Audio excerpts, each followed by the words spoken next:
আপনাদেরকে তো মাথার উপরে রাখার কথা। আসসালামু আলাইকুম। প্রবাসী ভাই বোনদেরকে জানাবো অত্যন্ত খুশির একটি খবর। অন্তর্বর্তীকালীন সরকার তাদের দেয়া কথা রেখেছে। বিমানবন্দরে আপনাদের জন্য চালু হয়েছে ভিআইপি লাউঞ্জ। প্রবাসীদের বিভিন্ন সুযোগ সুবিধার নিশ্চয়তার পাশাপাশি নতুন নতুন সুযোগ সৃষ্টির কথা দিয়েছেন ডক্টর ইউনূস। এসবের বিস্তারিত নিয়েই আজকের আয়োজন। চলুন আমরা ডক্টর ইউনূসের মুখেই ঘোষণাটি শুনে নেই।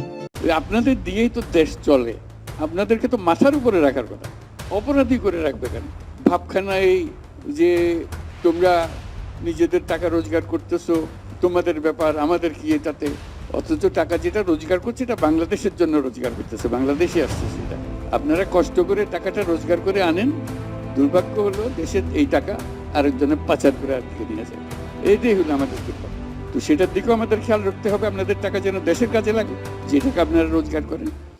প্রবাসীদের সম্মান বাড়াতে ডক্টর ইউনূস আরও বলেন, আপনাদের যে প্রাপ্য যে সম্মান, সেই সম্মানটুকু যেন জাতি দিতে পারে, সেই সম্মানটুকু দেওয়ার জন্য আজকে প্রথম পদক্ষেপ হলো। আমরা আশা করি আরো বহু রকমের পদক্ষেপ নেওয়া হবে, যাতে করে আপনারা এখানে এসে মনে করবেন আপনি বাড়িতেই আছেন, শান্তিতে আছেন, সবাই আপনাদের দেখভাল করতেছে, সবাই আপনাদের সেবা শুশ্রূষা করতেছে। আপনার জন্য কোথায় যেতে হবে, কি করতে হবে, হারিয়ে যেতে হবে না।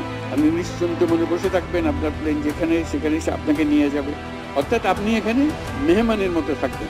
আপনারা অবগত আছেন প্রবাসী সহ সকল বাংলাদেশেরই পাসপোর্ট পেতে অনেক ঝামেলায় পড়তে হতো, কিন্তু এখন থেকে প্রবাসী ভাই বোনেরা ঘরে বসেই পাসপোর্ট হাতে পেয়ে যাবেন।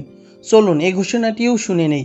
ই পাসপোর্ট হবে, আমাদের ছাপার দরকার নেই, পাসপোর্ট এখান থেকে যাও, আপনার টেলিফোনে চলে আসবে পাসপোর্ট।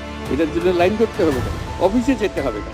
আপনার যেটা সরকার থেকে প্রাপ্য, সরকার আপনাকে বাড়িতে বসিয়ে দেবে, এটাই হলো নিয়ম। সেটা যেন হয়, আপনার যে পাসপোর্ট প্রাপ্য হলে আপনার পাসপোর্ট রিনিউ করতে হলে রিনিউ যা যা করতে হবে, সেটার দায়িত্ব হলো সরকার। তা আমরা সেই ব্যবস্থা করছি যেন নিশ্চিন্ত মনে আপনি এখান থেকে বের হতে পারেন। এটা আপনাদের দেশ, সবার দেশ। এই সম্মানটুকু আপনি যে দেশের জন্য যে খাটাখাটনিটা করেন, দেশ আপনাদের প্রতি তার জন্য কৃতজ্ঞ। অপরদিকে অন্তর্বর্তীকালীন সরকারের আরেক উপদেষ্টা ঘোষণা দিয়েছেন দেশের সকল স্তরে ভিআইপি সুবিধা পাবেন প্রবাসী ভাই বোনেরা। আমাদের সর্বোচ্চ প্রচেষ্টা থাকবে আপনারা যারা রেমিটেন্স যোদ্ধা আছেন তারা যেন বাংলাদেশের সকল স্তরে ভিআইপি মর্যাদা পান। এছাড়াও প্রবাসীদের জন্য চালু হবে রেমিটেন্স কার্ড, যার মাধ্যমে দেশে ও বিদেশে মিলবে নানা রকম আধুনিক সুযোগ সুবিধা। আজ এ পর্যন্তই, দেখা হবে নতুন কোনো ভিডিওতে। সবাই ভালো থাকবেন। আল্লাহ হাফেজ।